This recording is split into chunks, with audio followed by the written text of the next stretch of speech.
Rusia mengunggah detik-detik serangan misil menargetkan artileri tempur Ukraina yang sedang berkamuflase di hutan. Namun kecanggihan pemindai drone membuat penyamaran artileri Ukraina ini ketahuan.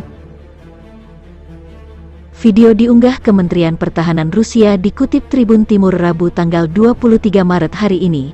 Artileri Swagerak adalah kendaraan artileri yang memiliki mobilitas tinggi. Kendaraan tempur lapis baja ini biasanya menggunakan roda rantai dan dipersenjatai sebuah meriam howitzer besar atau artileri berupa mortir atau roket. Seperti artileri medan biasa, kendaraan ini digunakan untuk memberi dukungan dengan cara menembakkan proyektil ke jarak yang sangat jauh.